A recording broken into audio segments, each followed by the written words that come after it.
Friends, evidence act के lecture series का मैं 16th लेक्चर डिलीवर कर रहा हूं और जो हमारा टॉपिक होगा वो है अकम्प्लिस, सह अपराधी। सेक्शन 133 एविडेंस एक्ट में बहुत डिटेल में नहीं बताया गया है सह अपराधी के बारे में, लेकिन परिभाषा जो दी गई बहुत छोटी सी है। यहाँ पर आपको ये ध्यान देना है कि जब भी आप अकम्प्लिस पढ़ेंगे तब तक सेक्शन वो तभी पूरा होगा जब सेक्शन 114 का सेकंड इलस्ट्रेशन साथ लेंगे। आप ये देखेंगे कि 133 में जो सह अपराधी वर्ड यूज किया गया, एक्चुअली सही नहीं लगता वर्ड हिंदी में, लेकिन अकम्प्लिस का और कोई वर्ड नहीं मिला, रख दिया सह अपराधी। हमने डिस्कस जब किया था, कन्विक्शन डिस्कस कर रहे थे, तो हमने आपको बताया था सह अभियुक्त के बारे में, को अक्यूज के बारे में, कन्विक्शन आदि को अक्यूज्ड। यहां पर आप देखेंगे कि जो को अक्यूज्ड होता है सेक्शन 30 में, जब दो अक्यूज का ट्रायल एक साथ होता है तो एक मेन अक्यूज होता है, को अक्यूज होता है, जो भी हो, या दोनों को अक्यूज हो सकते हैं। यहां पर जब प्रॉब्लम आती है सह अपराधी की, तो वहां सह अभियुक्त थे, यहां सह अपराधी हैं। सह अपराधी नाम देने के पीछे लॉजिक क्या है? नाम देने के पीछे लॉजिक यह है कि जब ट्रायल आगे बढ़ता है, जब एविडेंसेस हो जाते हैं, जब ट्रायल की थर्ड स्टेज आती है, हमने बताया था आपको एविडेंस का रोल ट्रायल के थर्ड स्टेज में है। थर्ड स्टेज में जब एविडेंसेस शुरू होते हैं और एविडेंस आ जाता है, प्रोसिक्यूशन का एविडेंस आ जाए, हो सकता है अक्यूज का भी एविडेंस कोर्ट ले ले। किसी भी स्टेज पर, ट्रायल की किसी भी स्टेज पर कोर्ट को पावर है कि वो किसी भी अक्यूज्ड को या को अक्यूज्ड को वो डिक्लेयर कर सकता है अकम्प्लिस। अकम्प्लिस किसी भी अक्यूज को तब डिक्लेयर किया जाता है जब कोर्ट को कुछ देता है, वो कोर्ट की मदद करेगा। आप देखेंगे कि कोर्ट के पास कोई जादू छड़ी नहीं होती, उन्हीं में से तोड़फोड़ करता है कोर्ट भी, या वकील भी, प्रोसिक्यूशन भी, उन्हीं में से कोई गवाह तोड़ता है। जैसे मान लीजिए 3 लोग हैं, चोरी में थे 3 लोग या मर्डर में 3 लोग थे।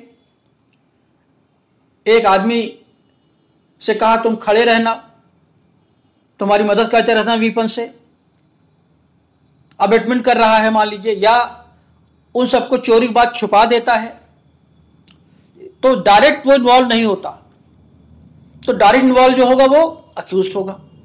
बाकी जितने लोग होंगे वो को अक्यूज्ड होंगे, लेकिन कोई न कोई उनका इन्वॉल्वमेंट है और उनकी मदद से कोर्ट मेन अक्यूज तक, या मेन अक्यूज 2 या 3, या उस केस तक, उस फैक्ट इशू तक पहुंच सकती है। तो अकम्प्लिस किसे कहते हैं? अकम्प्लिस नंबर 1 एक अक्यूज्ड है। नंबर 2, अक्यूज के ट्रायल के ड्यूरेशन में एविडेंस देने के बाद, ध्यान रखिएगा एविडेंस देने के पहले नहीं, क्योंकि एविडेंस देने के बाद जब कोर्ट को लगता है या प्रोसिक्यूशन को लगता है कि ये कोर्ट की मदद कर सकता है, तो उससे प्रॉमिस लिया जाता है, प्रोसिक्यूशन उससे बार्गेन करता है, अगर तुम कोर्ट की हेल्प करो, प्रोसिक्यूशन की हेल्प करो या कोर्ट की हेल्प करो, तो हम तुम्हें सरकारी गवाह बना लेंगे। तो अकम्प्लिस क्या हुआ? अकम्प्लिस सरकारी गवाह हुआ, जिसे सही एविडेंस के लैंग्वेज में, सीआरपीसी की लैंग्वेज में कहेंगे अप्रूवर, राज क्षमा अपराध। यह प्रोविजन दिया गया सेक्शन 306 सीआरपीसी में कि कोर्ट को ट्रायल के ड्यूरेशन में अगर लगता है गवाही लेने के बाद, एविडेंस लेने के बाद, कि इसने ऑफेंस किया है या ऑफेंस में कुछ न कुछ इन्वॉल्वमेंट कर रहा है, उसके खिलाफ कुछ एविडेंसेस मिलते हैं, तो प्रोसिक्यूशन कोर्ट से प्रेयर कर सकती है कि इसे हम सरकारी गवाह बनाना चाहते हैं। तो 133 में जो अकम्प्लिस होता है वो सरकारी गवाह होता है।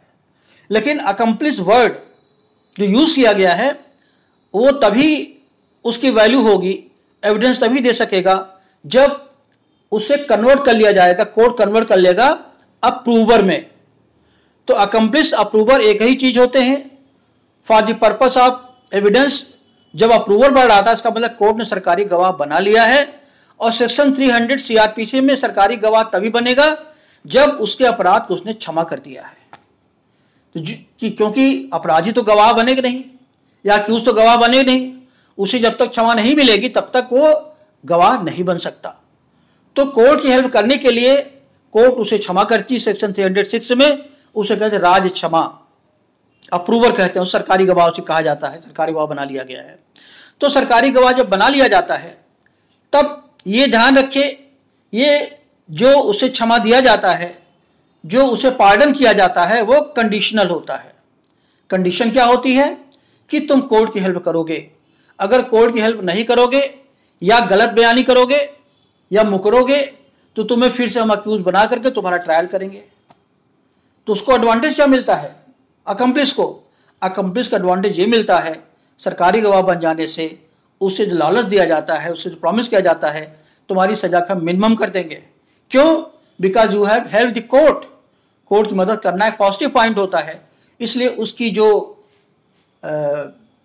ऑफेंसेस है उसको मिनिमाइज करके उसको मिनिमम पनिशमेंट मिलता है। इसलिए आप देखिए कि मैक्सिमम जितने सरकारी गवाह होते हैं इसी लालच में आते हैं कि हमें जो पनिशमेंट मिलेगा वो कम से कम मिलेगा। तो अकम्प्लिस और को अक्यूज में अंतर हुआ। को अक्यूज तब तक होता जब ट्रायल शुरू होता है। जब एविडेंस हो गया, एविडेंस होते होते कोर्ट को लगा कि इसमें से एक अक्यूज है जो हमारी मदद करना चाहता है, उस अक्यूज को एविडेंस के बाद उसके खिलाफ कुछ ऑफेंस एविडेंस मिला, उसको कोर्ट ने साइड ट्रैक किया, कोर्ट ने उसे पार्डन किया। पार्डन करने के बाद सेक्शन 306 सीआरपीसी में उसे कहा अप्रूवर, और ये अप्रूवर जो होता है इसे कहते हैं अकम्प्लिस। अब हमारे सामने ये है कि जो सेक्शन, अब ऐसा क्यों किया गया? आप देखेंगे जगह जगह सेक्शन में, जैसे डाइंग डिक्लेरेशन है, इसी क्या जरूरत पड़ गई? क्योंकि मरने वाला तो होता नहीं सामने सामने और ये हियर्स एविडेंस होता है, लेकिन फिर भी एविडेंस एक्ट में या ट्रायल में सीआरपीसी में जो थीसिस है, जो फिलॉसफी है कि ट्रायल होना चाहिए, फ्री एंड फेयर ट्रायल होना चाहिए, जो भी मदद कर सके हमारी, चाहे मरा आदमी हो चाहे जिंदा आदमी हो, वो उसकी मदद हम लेने को तैयार हैं। तो आप इसमें देखेंगे कि सेक्शन 45 में एक्सपर्ट ओपिनियन लिया था, और यहाँ पर 133 में वो एक अपराधी की मदद लेने के लिए तैयार है। ऐसे अपराधी जो कोर्ट की हेल्प करना चाहता है कि अगर उसे माफ़ी दे दी जाएगी वो कोर्ट की हेल्प करेगा। तो कोर्ट की जो हेल्प करेगा उसे माफ़ी जो मिलती है वो कंडीशनल होती है कि तुम कोर्ट की हेल्प करोगे। अगर कोर्ट की हेल्प नहीं करेगा तो उसका जो पार्डन है उसे वेव किया जाता है, समाप्त किया जा सकता है। तो अब इसमें जो वर्ड यूज किया गया है एविडेंस एक्ट में, उसमें लिखा गया an accomplice shall be a competent witness. देखिए ध्यान लिखा कॉम्पिटेंट विटनेस, जबकि वो अपराधी है। तो an accomplice shall be a competent witness against an accused person. तो अब एक अक्यूज्ड, एक ऑफेंडर दूसरे अक्यूज के खिलाफ, जिसमें खुद ही उसने ऑफेंस किया था, उसके खिलाफ गवाह बनने जा रहा है। And conviction is not illegal merely because it proceeds upon the uncorroborated testimony of an accomplice। अब यहां बड़ी इंपॉर्टेंट बात कह रहा है, यह कह रहा है कि केवल इसलिए कन्विक्शन इलीगल नहीं हो जाएगा कि उसे एक सह अपराधी ने गवाह दिया है तो क्षमा हो चुका है वो। और यहां तक ये कह रहा है कि अनकॉर्पोरेटेड, मतलब अगर उसके एविडेंस को कोरोबोरेट न भी किया जाए, वेरीफाई टेस्टिफाई न भी किया जाए, तब भी जो कन्विक्शन होगा वो लीगल होगा। लेकिन मैंने पहले कहा आपको कि सेक्शन 133 को जब भी पढ़ेंगे सेक्शन 114 इलस्ट्रेशन नंबर 2 के साथ पढ़ेंगे। सेक्शन 114(2) इलस्ट्रेशन 2 में लिखा गया है कि जो अकम्प्लिस होता है, अकम्प्लिस की बात पर कहीं विश्वास मत करना। अकम्प्लिस इज हाईली इनक्रेडिबल, और जब तक not worthy to be believed. Accomplice 114 illustration 2 में लिखा गया है कि अकम्प्लिस से बिलीव नहीं किया जा सकता जब तक कि उसको मटेरियल पार्टिकुलर्स में, मतलब विशेष रूप से अलग से तथ्य रख करके उसके स्टेटमेंट को कोरिबोरेट न कर दिया जाए। तो जब तक उसकी गवाही को हम कोरिबोरेट न कर लें, टेस्टिफाई न कर लें, वेरीफाई न कर लें, अटेस्ट न कर लें, तब तक उसकी बात पर विश्वास नहीं कर सकते। तो दोनों सेक्शन ये कंट्राडिक्टरी आप देखेंगे है। एक तरफ तो 118 में कह रहा बिना कोरबोरेशन के भी उसके एविडेंस को हम एक्सेप्ट कर ले रहे हैं, विटनेस हो सकता है। उसके पीछे फिलॉसफी क्या है? उसके पीछे फिलॉसफी ये होती है प्रोसिक्यूशन और कोर्ट का बिलीव कि ये आदमी कोर्ट की हेल्प करेगा, लेकिन प्रिकॉशन दे रहा है 114(2) बिलीव करना सोच समझ कर। जैसे कोई आदमी झूठ बोलता है बार बार, सही बात ही बोले तो दूसरा आदमी यार कहेगा यार बहुत झूठा है, जा परख लेना। तो 114(2) इलस्ट्रेशन 2 यही कह रहा है कि अगर कोई अकम्प्लिश हम विटनेस में एक्सेप्ट कर भी रहे हैं तब भी उसके स्टेटमेंट बिलीव तभी करेंगे जब तक कि specifically material particulars word use किया गया है। मटेरियल पार्टिकुलर क्या मतलब होता है? मटेरियल मीन्स तात्विक, बहुत बड़ा एविडेंस चाहिए। पार्टिकुलर मीन्स पार्टिकुलर रूप से। तो मटेरियल पार्टिकुलर्स में जब तक उसके स्टेटमेंट को वेरीफाई न कर ले तब तक स्टेटमेंट हम बिलीव नहीं कर सकते। तो ये इंपॉर्टेंट। अब क्वेश्चन ये है कि कैसे कोरबोरेट करेंगे, कितना कोरबोरेट करेंगे? तो कोरबोरेशन में एक केस था, ऑस्ट्रेलियन केस है, बास्करविले वर्सेस एम्परर का केस है। ये प्रीवी काउंसिल का केस है, बास्करविले वर्सेस एम्परर का। इसमें हमारी Supreme Court Kashmira versus state of Punjab के केस में और अदर केसेस में भी देखेंगे इस रूलिंग को फॉलो करता है। फॉलो ये करता है कि हालांकि 118 में लिखा गया है कि बिना कोरबोरेशन के भी कन्विक्शन हो सकता है, लेकिन 114 इलस्ट्रेशन 2 के प्रिकॉशन को ध्यान में रखना होगा और ध्यान में रख करके उसके स्टेटमेंट को अगर मटेरियल पार्टिकुलर्स में न कोरबोरेट हो सके तो कम से कम इतना कोरबोरेशन मिल जाए कोर्ट को लगे जो कुछ वो कह रहा है वो सही कह रहा है।